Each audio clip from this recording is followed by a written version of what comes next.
Through the Looking-Glass by Lewis Carroll. Chapter 2. The Garden of Live Flowers.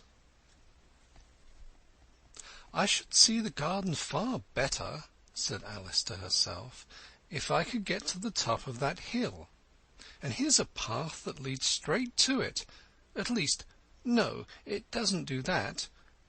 After going a few yards along the path and turning several sharp corners, "but I suppose it will at last. But how curiously it twists! It's more like a corkscrew than a path. Well, this turn goes to the hill, I suppose. No, it doesn't. It goes straight back to the house. Well, then, I'll try it the other way." And so she did, wandering up and down and trying turn after turn, but always coming back to the house, do what she would. Indeed, once, when she turned a corner rather more quickly than usual, she ran against it before she could stop herself. "It's no good talking about it," Alice said, looking up at the house and pretending it was arguing with her. "I'm not going in again. I know I should have to get through the looking-glass again, back into the old room, and there'd be an end of all my adventures." So, resolutely turning her back upon the house, she set out once more down the path, determined to keep straight on until she got to the hill. For a few minutes all went well, and she was just saying, "I really shall do it this time," when the path gave a sudden twist and shook itself, as she described it afterwards, and the next moment she found herself actually walking in at the door. "Oh, it's too bad!" she cried. "I never saw such a house for getting in the way. Never!" However, there was the hill in full sight, so there was nothing to be done but start again. This time she came upon a large flower bed with a border of daisies and a willow tree growing in the middle. "Oh, Tiger Lily," said Alice, addressing herself to one that was waving gracefully about in the wind, "I wish you could talk." "We can talk," said the Tiger Lily, "when there's anybody worth talking to." Alice was so astonished that she couldn't speak for a minute. It quite seemed to take her breath away. At length, as the Tiger Lily only went on waving about, she spoke again in a timid voice, almost a whisper. "And can all the flowers talk?" "As well as you can," said the Tiger Lily, "and a great deal louder." "It isn't manners for us to begin, you know," said the Rose, "and I really was wondering when you'd speak. Said I to myself, her face has got some sense in it, though it's not a clever one. Still, you are the right colour, and that goes a long way." "I don't care about colour," the Tiger Lily remarked. "If only her petals curled up a little more, she'd be all right." Alice didn't like being criticized, so she began asking questions. "Aren't you sometimes frightened at being planted out here with no one to take care of you?" "There's the tree in the middle," said the Rose. "What else is it good for?" "But what could it do if any danger came?" Alice asked. "It says 'Bow wow,'" cried a daisy. "That's why its branches are called boughs." "Didn't you know that?" cried another daisy, and here they all began shouting together until the air seemed quite full of little shrill voices. "Silence, every one of you!" cried the Tiger Lily, waving itself passionately from side to side, and trembling with excitement.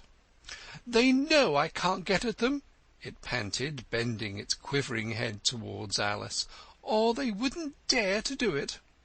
"Never mind," Alice said in a soothing voice, and stooping down to the daisies, who were just beginning again, she whispered, "If you don't hold your tongues, I'll pick you." There was silence in a moment, and several of the pink daisies turned white. "That's right," said the Tiger Lily. "Daisies are worst of all. When one speaks, they all begin together. and it's enough to make one wither to hear the way they go on." "How is it you can all talk so nicely?" Alice said, hoping to get it into a better tempo by a compliment.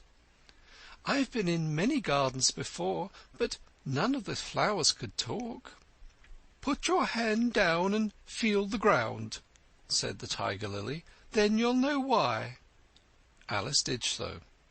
"It's very hard," she said, "but I don't see what that has to do with it." "In most gardens," the tiger lily said, "they make the beds too soft, so that the flowers are always asleep." This sounded like a very good reason, and Alice was quite pleased to know it. "I never thought of that before," she said. "It's my opinion that you never think at all," the rose said in a rather severe tone. "I never saw anybody that looks stupider," a violet said, so suddenly that Alice quite jumped, for it hadn't spoken before.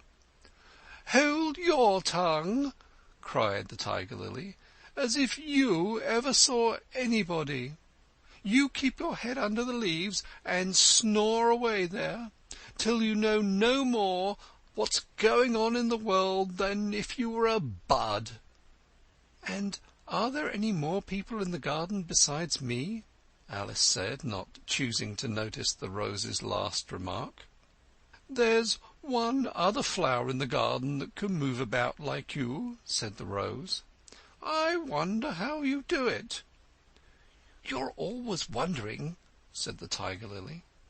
"But she's more bushy than you are." "Is she like me?" Alice asked eagerly, for the thought crossed her mind, "There's another little girl in the garden somewhere."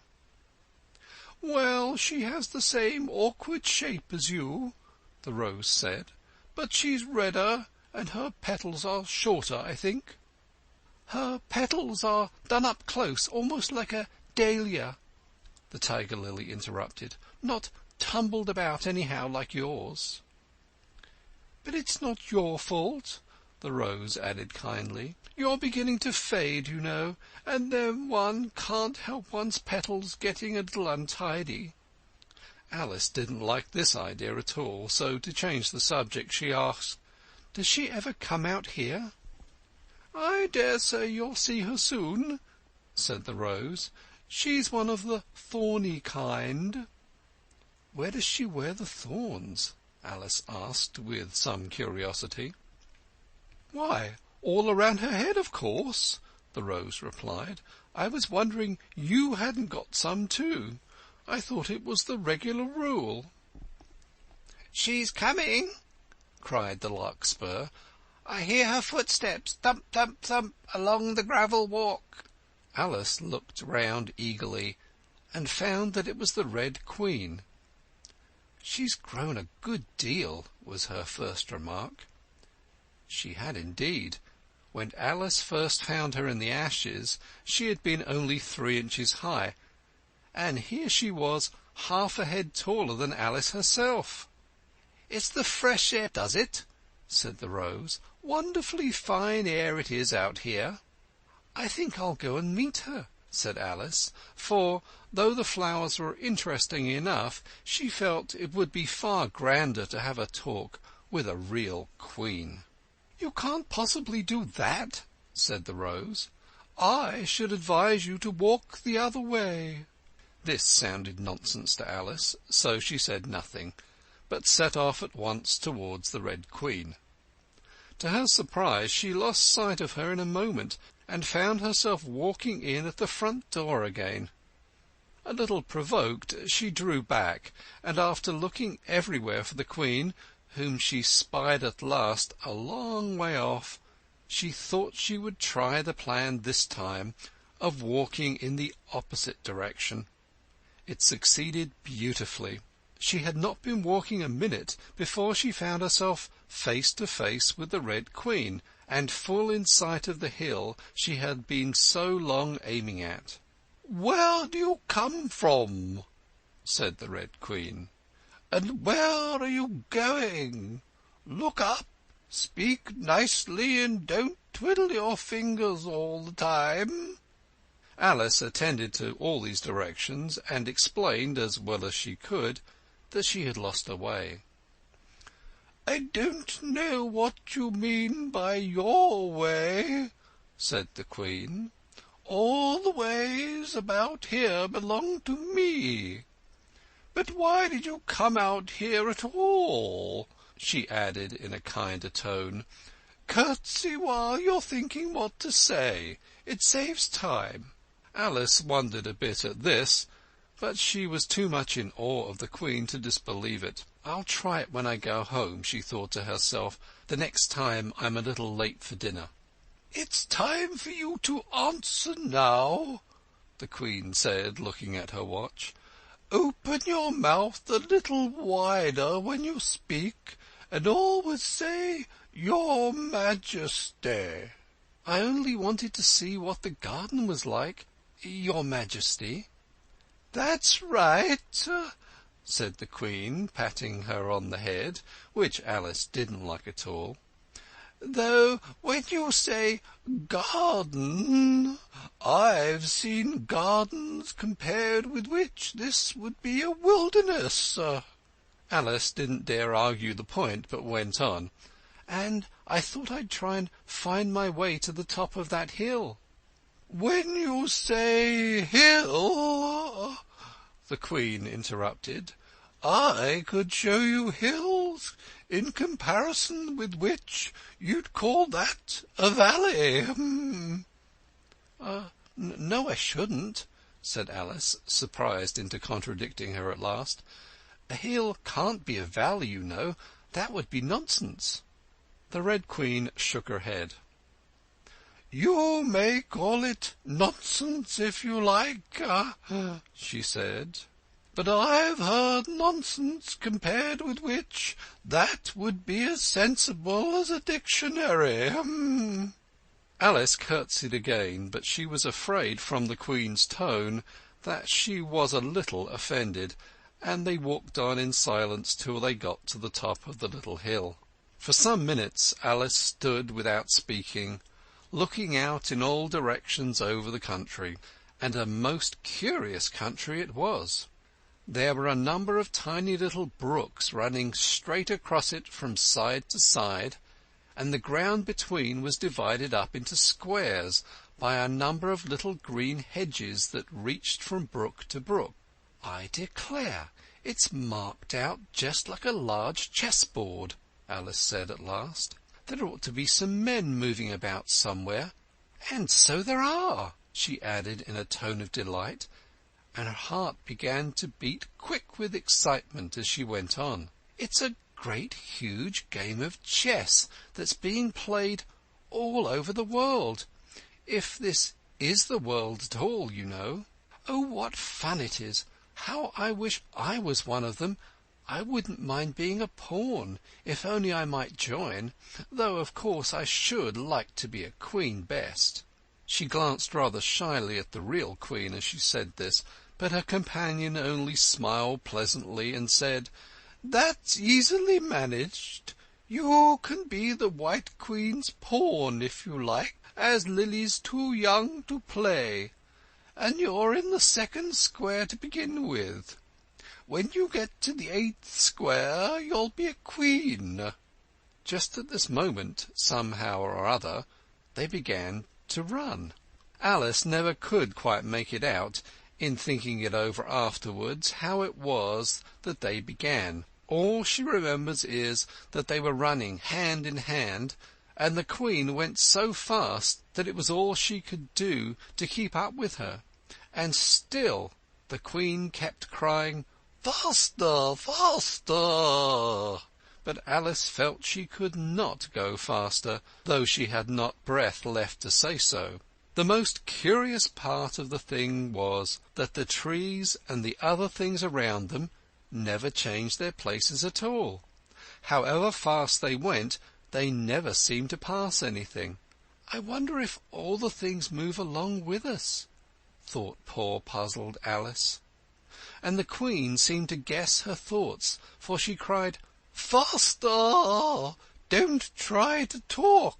Not that Alice had any idea of doing that. She felt as if she would never be able to talk again. She was getting so much out of breath. And still the Queen cried, "Faster, faster!" and dragged her along. "Are we nearly there?" Alice managed to pant out at last. "Nearly there," the Queen repeated. "Why, we passed it 10 minutes ago. Faster!" And they ran on for a time in silence, with the wind whistling in Alice's ears and almost blowing her hair off her head, she fancied. "No, no!" cried the Queen. "Faster, faster!" And they went so fast that at last they seemed to skim through the air, hardly touching the ground with their feet, till suddenly, just as Alice was getting quite exhausted, they stopped, and she found herself sitting on the ground, breathless and giddy. The Queen propped her up against a tree and said kindly, "You may rest a little now." Alice looked round her in great surprise. "Why, I do believe we've been under this tree the whole time. Everything's just as it was." "Of course it is," said the Queen. "What would you have it?" "Well, in our country," said Alice, still panting a little, "you generally get somewhere else if you ran very fast for a long time, as we've been doing." "A slow sort of country," said the Queen. "Now here, you see, it takes all the running you can do to keep in the same place. If you want to get somewhere else, you must run at least twice as fast as that." "I'd rather not try, please," said Alice. "I'm quite content to stay here, only I am so hot and thirsty."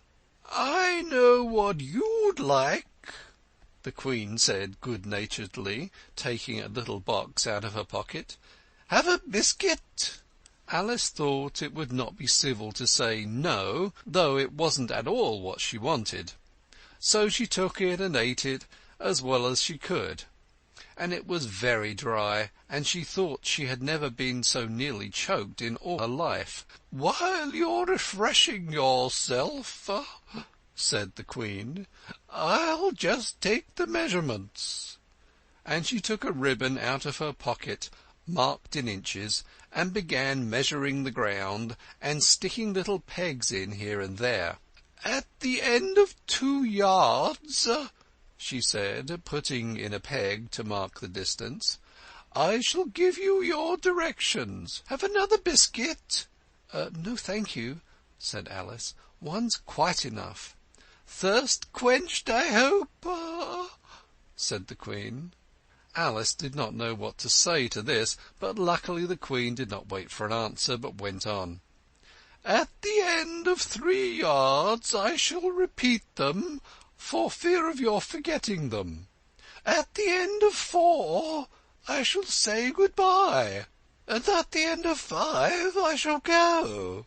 She had got all the pegs put in by this time, and Alice looked on with great interest as she returned to the tree, and then began slowly walking down the row.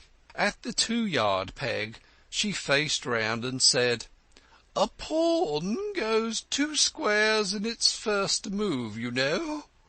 So you'll go very quickly through the 3rd square, by railway, I should think, and then you'll find yourself in the 4th square in no time. Well, that square belongs to Tweedledum and Tweedledee. The 5th is mostly water. The 6th belongs to Humpty Dumpty. But you make no remark." "I didn't know I had to make one just then," Alice faltered out. "You should have said, It's extremely kind of you to tell me all this. However, we'll suppose it's said. The 7th square is all forest. However, one of the knights will show you the way. And in the 8th square we shall be queens together, and it's all feasting and fun." Alice got up and curtsied and sat down again. At the next peg the Queen turned again, and this time she said, "Speak in French when you can't think of the English for a thing. Turn out your toes as you walk, and remember who you are." She did not wait for Alice to curtsy this time, but walked on quickly to the next peg, where she turned for a moment to say "Good-bye," and then hurried on to the last. How it happened Alice never knew, but exactly as she came to the last peg she was gone. Whether she vanished into the air, or whether she ran quickly into the wood, and she can run very fast, thought Alice, there was no way of guessing. But she was gone, and Alice began to remember that she was a pawn, and that it would soon be time for her to move. End of Chapter 2.